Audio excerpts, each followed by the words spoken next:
It's the Exit 52 podcast presented by Jimmy's Famous Seafood. My name is Jake Louque. I'm joined by Brian Black. It is Sunday night, December 15th, your instant analysis for the Baltimore Ravens, who hopped on the turnpike, headed up to the Meadowlands, and whacked the New York Giants in just a cold-blooded, killing, murder, whatever you want to call it. 35-14. It is a Jackson 5 from Lamar Jackson, 5 touchdowns through the air. The defense, they allow those two on a couple, drives that were, I think, maybe extended by some help from the Zebras. But overall, Brian, coming out of the bye week, Ravens go out there and they kind of did, I think, pretty much what a lot of people were expecting them to do. I think this came pretty close to both me and Spenny's prediction score-wise in terms of this game. And overall, it's just kind of like, you're out of the bye week. You checked a box. You sort of answered the question of, all right, are you ready for this 3-game stretch that is going to define the 2024 season? I'd say they're off to a pretty good start. How about you? Yeah, this is one where TCOB, they just went out there and knew they had a team that has been a dead dog for weeks on end and took care of business. Maybe a little bit of a rocky start there, not putting points on the board too quickly, but I don't know, what more can you say about Lamar Jackson? We've seen this exact movie quite literally 6 times now, with him throwing 5 touchdowns, no interceptions, putting together a masterpiece of a season, and mostly playing mistake-free ball. It's just the fact that he's not even throwing incompletions hardly at all. That is probably the most impressive part. So it was interesting to see him get pretty involved in the run game. I think that was something people were asking for going into the bye, even his mother. And who was it, Andrew Catalan today? I think so. That wanted to make quick note of that at the first opportunity to do so. Just still some of those issues that, we all hope to see cleaned up that were popping up there. But they're still out there, and I don't know. It was just a great game in terms of them just going out there and just being better than the other team, not playing down to their competition. Yeah, 2 teams just in very, very different situations at this point. I feel like that's why I'm not super fired up about this one, obviously, with the Ravens being now 9-5. Giants moved to, I think, 2-12, something like that. So it's one of those things where it's like I said, and like you said as well, take care of business. Come out of the bye week. You're playing against a team that you were favored by 16.5 points. Can you cover that spread, right? Can you make it look easy? Can you handle your business against a team like this? Because like you having your name there, ready for them Steelers, you got a big test next week. Pretty a do or die game as far as the AFC North goes. The Steelers are coming to town next week, and that is going to be for the division. If they can beat the Ravens and knock them down a game, that will wrap the division up in their favor, according to what I'm seeing at least. So, yeah, I mean, that's sort of what this game is to me. We don't want to totally gloss over it because it was very impressive. It looked comfortable. Still some issues with penalties, obviously, across the board, that were the only reason the Giants, like I said, really were even, able to get into the end zone in this game. But overall, I mean, the story of the game is Jackson with 21 for 25, 290 yards, 5 touchdowns, and 154.6 quarterback rating. So he's not totally perfect there, but he's a couple points off, which I don't really understand. I think it was something to do with his yards per attempt. It needed to be like a yard higher, which is interesting. But yeah, and then 6 for 65 on the ground, really getting going in the run game. And it's interesting because I think in terms of getting him going in the run game, it felt like a lot of designed runs were what I think Felicia, his mom, was talking about the last time they played, was just scrambling with the ball, which I think when he actually tried to scramble with the ball, he might have made a mistake or two in this one where he was maybe a little indecisive or a guy caught up with him or something. I thought the designed run game worked very well for him. Derrick Henry, the 14 for 67 in this one, and then Justice Hill, 2 carries, 7 yards. So not super involved in the run game there with Hill. So it's just a lot of slash and dash with Henry and Jackson on the ground. Worked to great effect. I think they both, like I said, had right around the same amount of passing yards. Opened up the passing game pretty well. Yeah, and like you said, it actually opened up not super serendipitously because they get a nice return out of Justice Hill to open the game. They get a quick first down, and then Lamar is in the designed run game going for another first down, gets the ball popped out of his arm there as he's going to the ground. Like you said, it starts off with a fumble, and obviously that it sort of the back of your mind starts working a little bit. You're like, all right, this hopefully is not going to be one of those games. Wound up not being, of course, but yeah, interesting. Just kind of a weird way to start this one. And it kind of makes you wonder what could have been if they'd cashed that drive. Maybe they could have even gotten the starters out a little bit quicker. Yeah, I think there was still some pieces to this game where the Ravens could have asserted their dominance even more so, but you get the 3-and-out there after the fumble pretty quickly and just say, hey, we got this back under control. There's nothing to worry about. And they move the football very quickly there and put points on the board. So that's definitely a good thing. Just generally speaking, and watching the Steelers Eagles game after and just watching an entire season of just JJ Watt coming out of nowhere to punch balls out. I want to see everybody around the castle this week. I don't care if you're even an offensive player, just toting the ball around. You know, when you get a Tiki Barber had that run in probably the early OOs where Coughlin had him carrying the football everywhere, high and tight, all that good stuff. I want to see every single player on the Ravens because the only thing that really made the huge, okay, there were some things that made the difference in the game in Pittsburgh, but the two fumbles are the parts where the game got away from us in terms of controlling it. And I've just tried to conceptualize what is this voodoo shit that the Steelers are able to put on every week and make themselves competitive. And then at halftime today, I realized the only reason that they were even in that game against the Eagles with a 4-point deficit is because they were able to create their own turnover luck by punching footballs out. So I just kind of feel like if we play our game next week and take care of the football and don't ever for a second think that there's not somebody coming up from behind you to punch that thing out, then we're going to do what we're going to do. But sorry to go into a little mini game preview for next week, but Yeah. I hope that start as they do some self-study or what have you on that fumble to start the game is just another reminder to not allow us to have this conversation next week. No, I mean it's less than a week from now. Harbaugh and some of the players have said that the preparation's already begun for that one. They're already turning their mindset over to it. The Steelers coming to town on Saturday, so yeah, I mean it should be at the top of the mind now that you've got this one out of the way. Good thing you didn't overlook an opponent, and they certainly didn't overlook them. I mean, to stay with it, just a little bit. I mean, they cap off their first touchdown drive with Lamar getting backed up. I think he got sacked by Brian Burns on second down, set up a long third and goal situation, hits Mark Andrews in the end zone for the first touchdown of the game. Mark Andrews becomes the all-time touchdown scorer in Baltimore Ravens history, which Harbaugh said something to the effect of, it's awesome. Him and Lamar came in together. It's just a really cool thing to have happen. And, shout out to the guy who obviously had some struggles earlier in the season. A lot of people were ready to write him off. And man, all it took was a little bit of health. And man, like I was saying 2 weeks ago, he's still Lamar's guy, man. Lamar's going to look his way. And I think Lamar had some comments too. I think I saw Sarah Ellison tweeting them out to the effect of, yeah, like nobody should have given up on this guy. This is a GOAT type player. Lamar might throw the word GOAT around a little bit liberally, but you know what he's saying. Like that's his dude. So it was cool to see them hook up for that first score and etch Andrews into the history books yet again for the Ravens. Yeah, and that was just such a classic Mark Andrews touchdown too. Just put a ball up high and let him go get it. Absolute bullet. Red zone, third down. Like play was somewhat extended. It wasn't just a quick throw. It was, hey, looking. There's 89. Like it's just tried and true.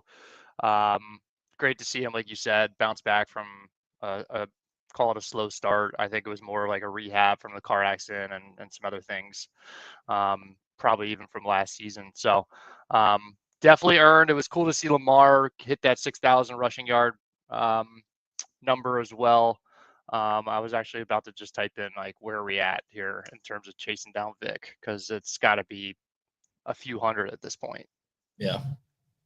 So just another banner day. Yeah, you look at every time he has one of these games, there's all these little side numbers like plus, how many times does this happen with somebody doing 50 yards rushing at the same time? And it's just every time he's the first to do something. He's creating new triple, quadruple doubles. He's a freak of nature. And then it's pretty cool to see him too. He's actually only like 100 from Vic. Wow. 108 specifically. Yeah.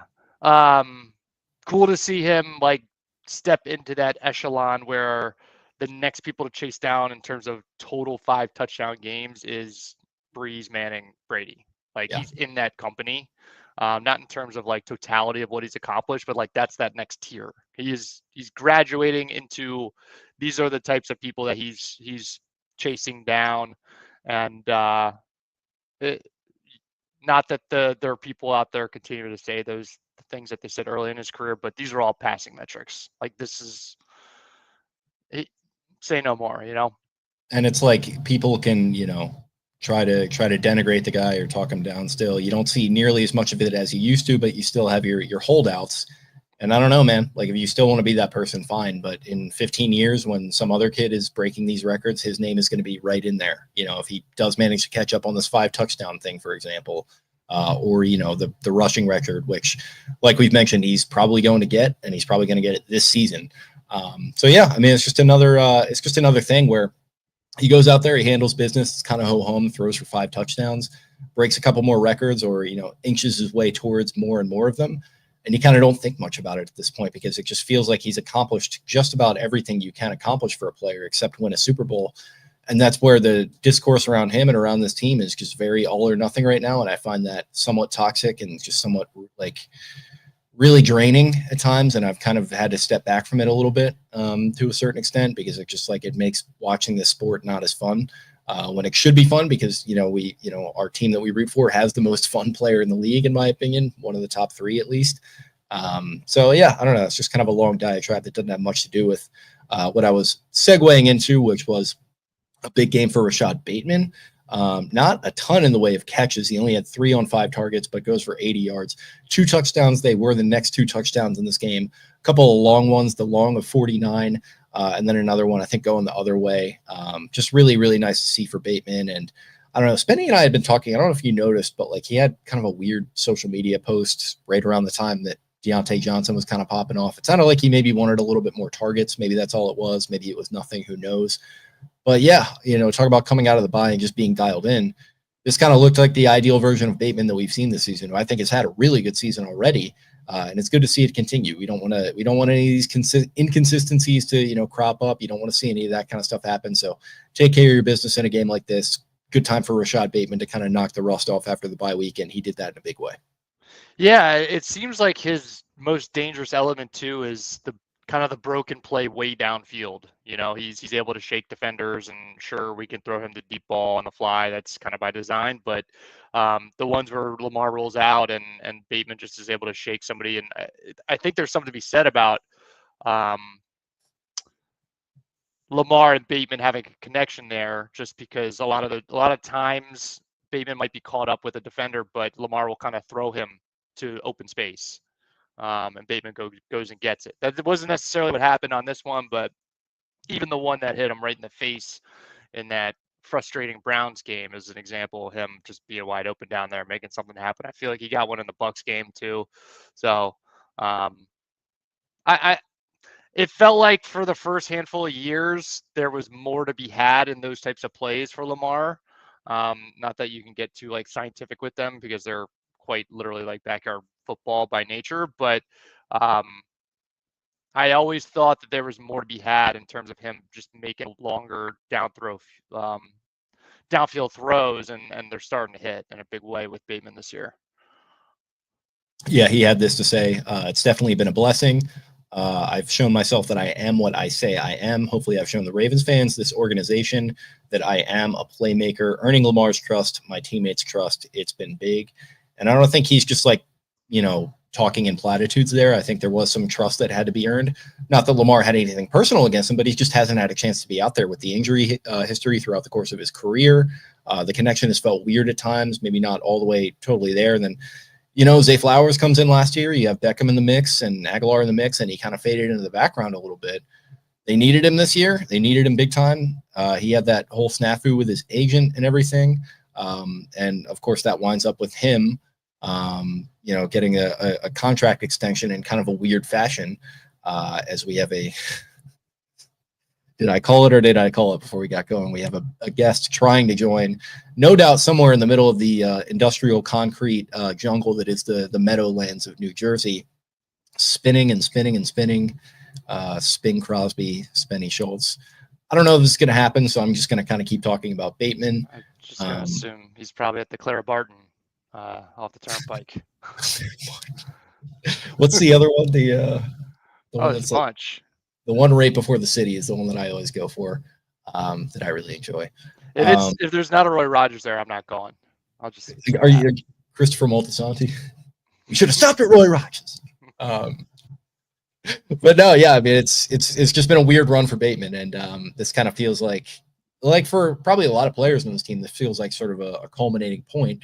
And yeah, it's just nice to see him have a big game like this. Like I said, again, you got to always contextualize it against the fact that you're going into a critical stretch where things are going to be a lot harder than they were today. But nice to see. Yeah, and just to segue off on the receiving end, you mentioned Justice Hill, not a lot of run on the ground, but he had his routine 3rd and long, make a play of it, move the chains kind of catch. He obviously had the touchdown catch where he waltzed into the end zone and everything. He's just such a factor out of the backfield in those types of situations. So big kudos to him. Zay for 6th and 53. All things considered, mediocre day on his end, decent day, I guess. I don't know. Tez Walker getting in the end zone. Don't know Where where were the you? fuck that came from. Where were you? Just As Walker came, yeah, that was God, they've run that play before. I think even before this season, and it seems to always be money for them. And how it became Tez Walker in that package, I am not sure. I think this was his first game active in a while. He had gotten some special teams run, I think earlier this season, and then he made a nice tackle earlier in this yeah, game. But then he I mean, just out of nowhere, it's a sprint right. He's kind of running down the middle of the field with Lamar sprinting right. You kind of bring the whole defense down, and he's just by himself. Great toe tap on that yeah, touchdown. That was a pro level toe tap. That was not college football. I think just really a touching tribute to Bill Belichick, who is now taking over at Tez's North Carolina Tar Heels. But in all seriousness, apparently, he had been the guy on that play in practice during the week, and I think he said he was on the train with Rasheen Ali, and Ali was like, "You're going to score on this one, man. You got this." And yeah, one target, one catch, one touchdown this season for Tez Walker. And I think that'll probably be the last we see of him for a little while. So that was pretty cool, and gives you a little bit of hope going into the next season that if you need him to get into the mix a little bit, he could be one of those guys. yeah. And in real time, just watching on the broadcast, you see a larger receiver wearing an 8, but as he hits the ground, you can't see what that other number was. And I'm like, oh, a interesting spot for likely to be catching a ball. But I could almost tell by the mannerisms as he got the toe down and just the body shape. It was like, what, who is that? And then you see the one, I'm like, holy shit, like Tez Walker is in here. I think it was a 3rd down play too. So such an interesting play call. And I think Harbaugh made comments after the game that he's been somebody who's really come along in practice and things like that. So um, might speak to Harbaugh coming from a meritocracy in his mind in terms of, hey, you do good work and we're going to find ways to try to reward you. So that's a good thing. Good for him. Kind of begs the question of like, okay, if Deontay Johnson is potentially going to try to get back in the mix here, like where does that leave Walker? Like you said, it probably leaves him on the outside looking in again. But who knows? Certainly doesn't hurt to have another big, tall receiver there in the red zone. Yeah, interesting that a dude who's in his early 20s wearing number 81. You really don't see that these days. A lot of these guys opting for a number in the teens. Now all of a sudden the big flavor of the day is the single digits because they can all wear it. And you know what? I like a nice just clean classic 81 for a wide receiver. How about we get back to that a little bit? Great to see Tez Walker carrying on that legacy. Make you think of Anquan Bolden a little bit at some point. So yeah, very just kind of random, out of nowhere, fitting for a game like this that is just obviously a blowout, obviously fun to watch at points, but we're probably going to memory hole it a little bit until it's time to start talking stats and 5 touchdown games and stuff like that. So yeah, that was a lot of fun. And yeah, just overall a really big day for the offense, like we said, with the 5 touchdowns through the air. Kind of ho-hum on the ground as far as Henry with the 14 for 67. Looked interesting. I thought he looked even more badass with the haircut, by the way. I don't know what your thoughts were on that. I don't know. I kind of miss the hair. Tractor Cedo season should be kind of in full swing. And there was one drive where he started to get rolling a little bit, and I thought that that was going to be the kind of the the plan the rest of the way, but they kind of ease the load on him. And if they, I mean, these are big games coming up. Yeah, Rasheen Ali, 8 for 32. This is his first significant action. You probably want to be having him churn out those yards later in the game. Definitely late in the game. Even on the final scoring drive that Lamar was in for, I thought he maybe carried it. Lamar specifically carried it a couple more times than maybe I would have liked to see, but is what it is. Like, it was still 10 minutes left in the fourth, I think. So yeah, defensively, another another solid game from this unit. That again, it feels like they're starting to round into form a little bit. Definitely issues with penalties. I think they were on the wrong end of probably just. I mean, like, here's the thing with the Matabike one. Like, this has happened to him a couple of times at this point. It feels like this season, and it's just like, I don't know. I'll complain about it every time because I just think it's stupid that, like, a guy can't land on a guy a certain way. Like, it's just so impossible to litigate in the moment. These guys moving 100 miles an hour. How am I going to land on a guy? Like, it just doesn't, like, it's just not fair, frankly, is the way that I see it. But by the letter of the law, I guess that was roughing the passer. So roughing the passer keeps them alive with Tommy DeVito. That's kind of the first big lick that DeVito took. Moves him down there. He actually takes another couple shots on that same drive. I don't know if that was his last one or if it was maybe one or two more later, but they do wind up scoring a touchdown there. And that was kind of, like I said, that was the first one. That was the one where it was like, all right, like, penalty issues. I was kind of having flashbacks to the Raiders, where it's like the refs helped this clearly inferior team back into the game. So I was worried about that a little bit, but shortly thereafter, Tommy DeVito exits the game. He had taken a couple of shots, I think one from Roquan Smith, obviously the big one from Matabike. It was a concussion that wound up ruling him out there, and he had came off right before halftime. So that was the end of his day. In came Tim Boyle, who led a garbage time touchdown drive. And just in terms of players, being active today, obviously a nice moment for Ardarius Washington to grab, I think, the first pick of his career in this one at the very end. All the players were fired up for him. Maybe I'm wrong on that. I think it was second. Second. I think they said. Okay. So, yeah, I mean, a big moment for him, though. All the, players were celebrating with him, happy for him. Ojabo involved on a sack. This is another, like, let's get the freshmen and the bench riders in there at the end of the blowout at, in the homecoming game, that type of deal with David Ojabo being involved in that. Nate Wiggins, actually a really nice game, I thought, and he was matched up with Malik Neighbors one-on-one a couple of times. One of them in the end zone, very solid coverage to stay all the way through that play. They wound up stopping him on fourth down. On the next one, with Marlon Humphrey dropping an interception and doing his little funny walk after that. So, yeah, overall, it's just like a couple of standout players. Wiggins especially was the one to me that did stand out. The front, I thought, generated pretty consistent pressure.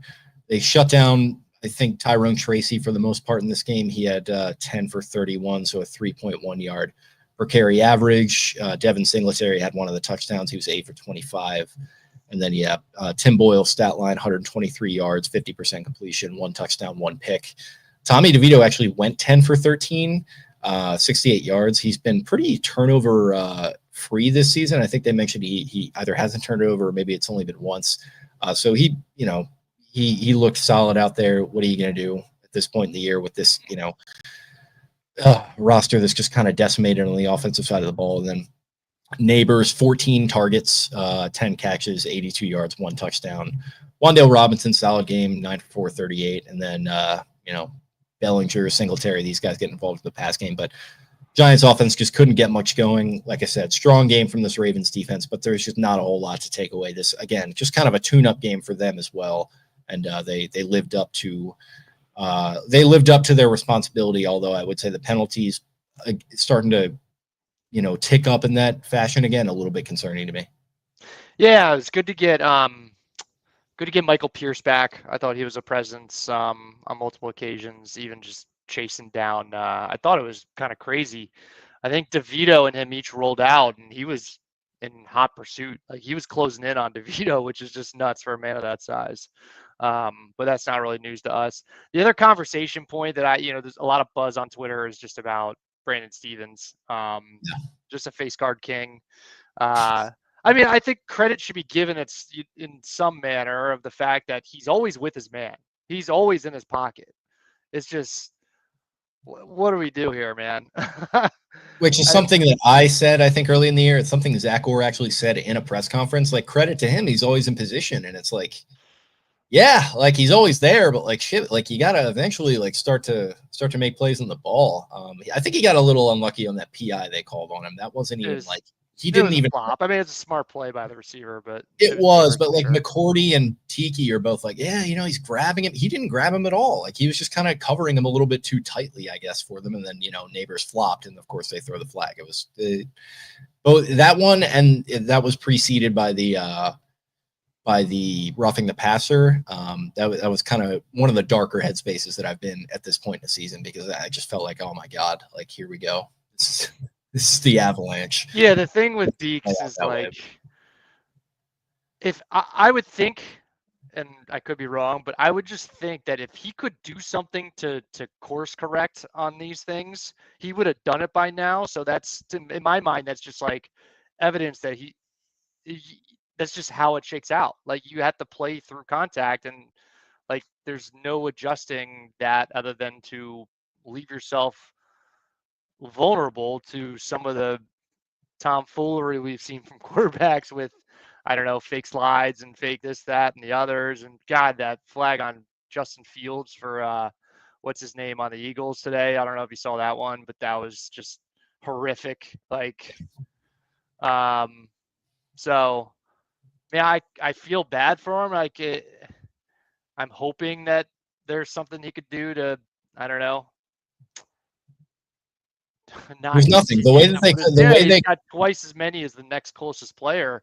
The way they call that, there is nothing he can do. The only thing he can do is slow down when he's coming at a guy, and it's like you want a guy to slow down. Like I don't want to change anything about the way the guy plays. Right, and that's what really disheartens me. Like he plays football the way that it's meant to be played from his position. Like this is how this shit was done 5, 10, 15, 20 years ago. Like this wouldn't have been called, but they've just like, it's every year there's got to be a point of analysis, and there's got to be more litigation, and there's got to be more language, and there's got to be more like, oh man, we have to like tighten this up and that and the hip drop, and then it's just like, and it's I don't blame the refs at this point either. Like I've probably told you this before. It's just like my gripe with the NFL is they throw them out there with this, 1,500-page rule book and all these fucking nuances and this, that, and the other that they have to like points of emphasis.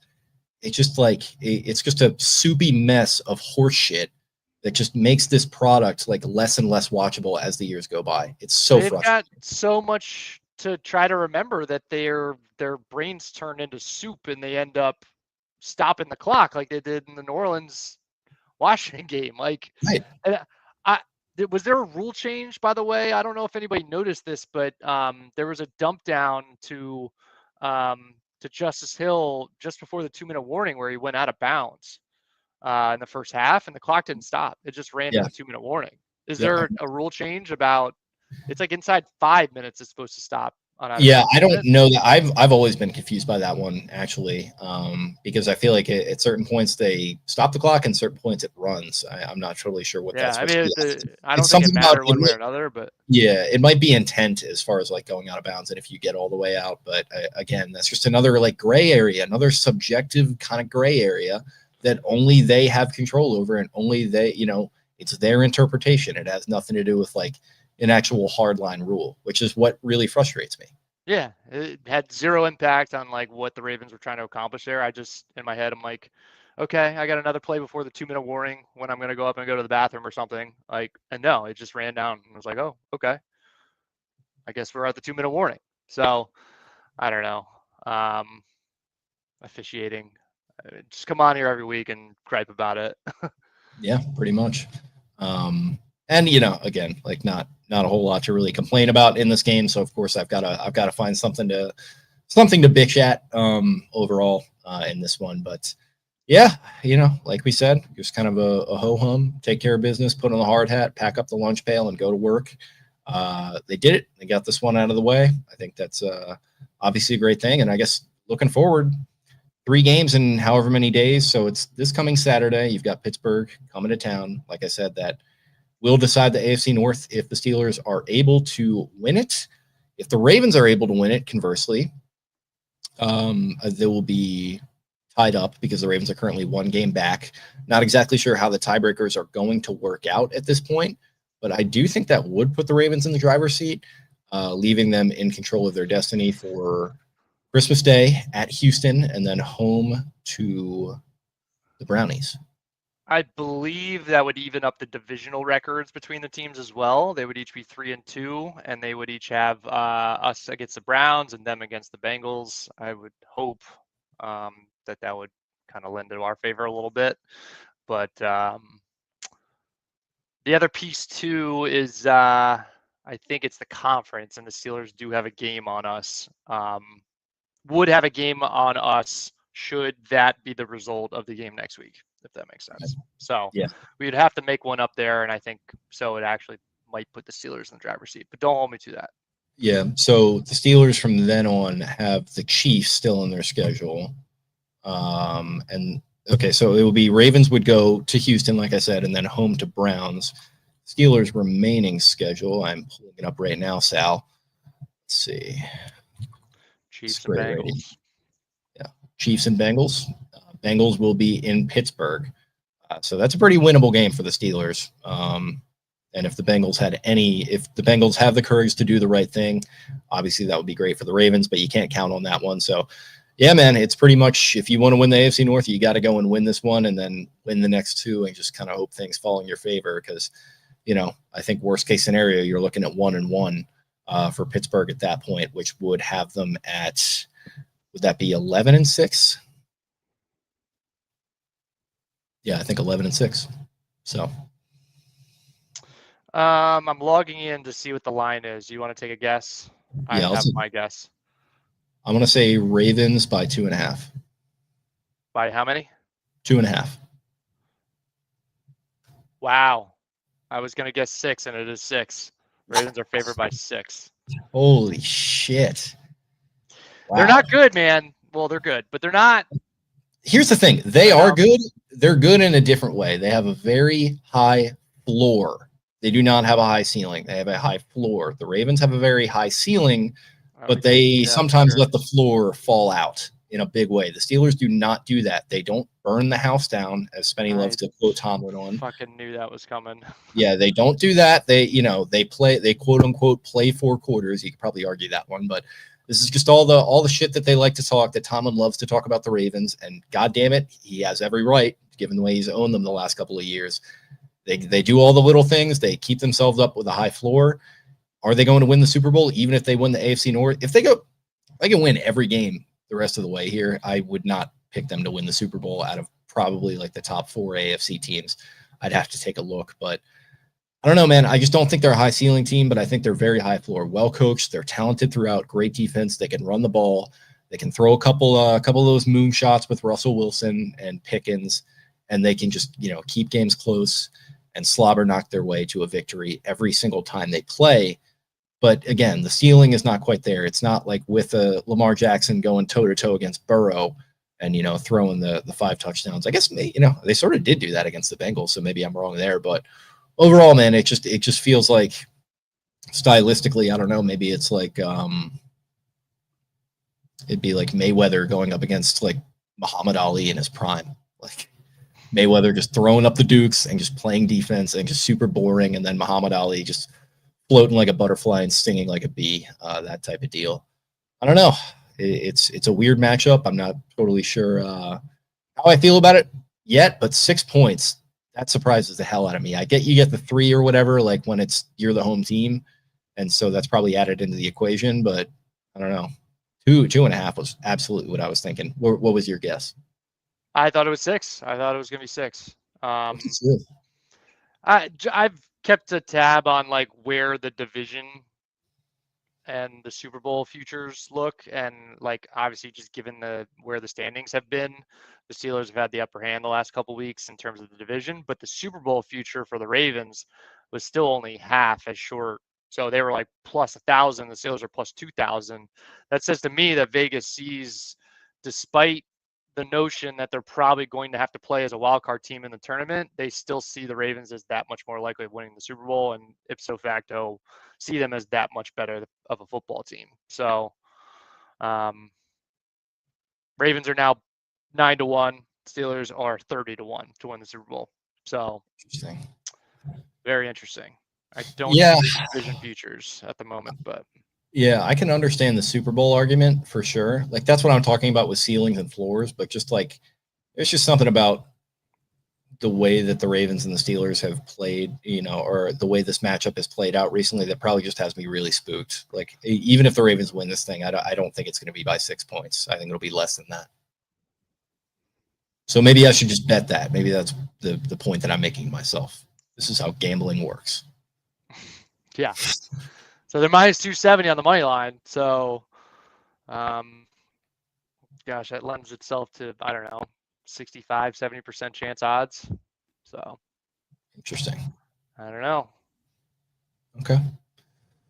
Well, It's yeah. probably there's got to be a clinch scenario for the Ravens as well for a wild card spot next week. I would think so. Yeah. I'm surprised they're not already there. I think the Chargers losing today really helped them in that regard as well. Because I think the Chargers are the team on their heels right now. They already have a head-to-head over the Chargers, and then I think the Broncos are the other team. Correct? Yeah. So I just clicked the Ravens win on the New York Times interactive bullshit, and it sends it to 100%. So it seems like a clinch. So if they win, they're into the playoffs, and they will stay alive within the division. Steelers win, take the division. Okay. If they win, they have it as they're 100% in, 49% as hosting a wild card, meaning they win the division, and 51% they're a wild card. So yeah, Broncos won today, so they are 9-5 as well. They are the 6th seed currently chasing the Ravens. Ravens also have a head-to-head over them.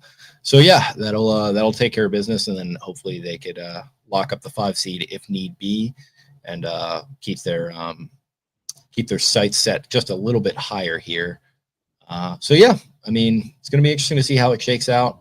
It's going to feel like a mad dash, given the fact that it's 3 games in however many days, and of course taking place over the course of the holiday season. Where are you at on your Christmas shopping? connection cut out there. Did you ask me something? I wanted to slip in. Where are you at on your Christmas shopping? Oh, I'm so far behind. I'm so fucked. I gotta go to Wisconsin next week, and we're gonna have to get on the Maps app to get the proper address to where to just mail this stuff out to. Oh, that's tough. So Yeah, brutal. Is what it is. I'm probably 3/4 of the way there. Man, online shopping just really, it's just been the great, the great equalizer. I got to tell you. The problem with me is that I say, oh yeah, I could do online shopping in a jiff, and then you just put it off and put it off, and next thing you know, it's like, oh, like that's the thing. You got to be very active about it. You got to know your delivery dates. You got to be on Amazon and seeing like the delivers before Christmas type thing. That's what you got to dial in on. So yeah, I don't know. Looking forward to it. A lot of work to be done. Okay, and a lot of work to be done for the Baltimore Ravens as well in the upcoming stretch. Anything else on this game before we close it out here, bud? Lamar shouldn't be ignored for MVP like it seems like he is. Like even with Josh Allen going up and putting up another big number, national television, big opponent, like kudos. He's having a fucking awesome year. I think it should be a dead heat between the two. The numbers kind of speak to that. It's so funny. The roles have completely flipped from last year. It's the exact same thing as last year. Probably, yeah. The Bills have more wins. Allen has worse stats. Allen's probably going to win it. Like unless he severely falls off here, or the Ravens, go 3-0 over this final stretch, and Lamar is just absolutely nuclear. Like this is the same thing with last season, and it's why I'm not going to get.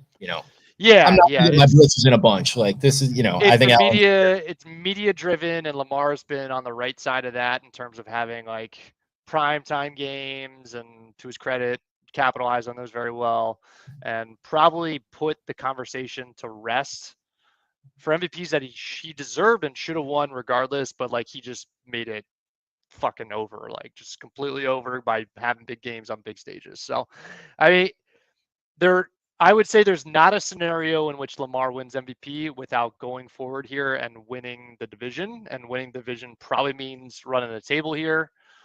Probably. I don't think that's a guarantee, but that's the roadmap. So it's all there in front of him, I think. And if he goes and wins the division and plays well against a team that he has historically not played well against in the Steelers, and has another solid game on Christmas Day, maybe like the one in the playoff game against the Texans, like, I don't know, it would seem to be hard not to really have a tough conversation at worst. And I don't know. But Josh Allen's awesome. He's That's yeah. I don't want to like say that I've cast my vote right now. I'm just saying that it is very funny that we're in this exact position where Bills fans were, and I think still are, apoplectic about the fact that Allen didn't win the MVP last season. Because yeah, he did have the better stats, but guess what? The Ravens had more wins. Lamar played better down the stretch. I think he had less turnovers, and he was just kind of the linchpin of the best team in the league. I don't know if the Bills are quite in that stratosphere as best team in the league, but Allen is, he's kind of carrying the way for them here, and a huge win in Detroit. I mean, that's like another, you talk about it being media driven, narrative driven, a big win like that absolutely helps your case. Just like, I mean, it's funny, we're talking about it like things could be wrapped up within, a week or so here. I think going into Christmas last year, Brock Purdy was the MVP. And then all of a sudden, he kind of lays an egg on when he plays the Ravens, and Lamar Jackson has a great game, couple more solid ones, and all of a sudden he's got the award wrapped up. So yeah, I guess we'll see how it plays out. I just find myself, not that worried about it. And if Allen is going to get this one, even if it is a little bit of a makeup, that's fine with me. And I don't even necessarily see it that way because, like I said, it's just kind of feels like a role reversal, and he'll get his first one here, and that'd be fine. Sure. It should be a conversation. That's all I'm saying. It should. Yeah, no. He's still in it. Like, 3 weeks ago. Sure. Yeah. Barkley's still very much in it. I mean, this is kind of an open convo, Yeah, we shall see. Okay. Is that all we got? I think that's all we got. All right, pal. Well, thank you for hanging with me here tonight. Yeah, so I'm still getting there. Trying. Yeah, Spenny, listen, like I said, he's going to give it his all, whether he's, on some sort of Amtrak or, in the back of an SUV on the NJ Turnpike, making his way back down to Charm City. We appreciate his, couple seconds of a black screen and a spinning circle. Thank you all for listening to us. We really hope you enjoyed it. If you did, subscribe to us here on YouTube, like our videos, comment on them, get that algorithm pumping for us. Spread us by word of mouth. Follow us on social media at Exit 52 Podcast on X and on Instagram. I am at Jake Louque. That's Louque. Ryan is at Barstool Banks. Spenny is at Ravens 4 Dummies. That is the number 4 in the middle. Taylor at Taylor Smythe 10. Eric at EDITTI 22. Thanks again for hanging with us, guys, and we'll talk to you again very, very soon.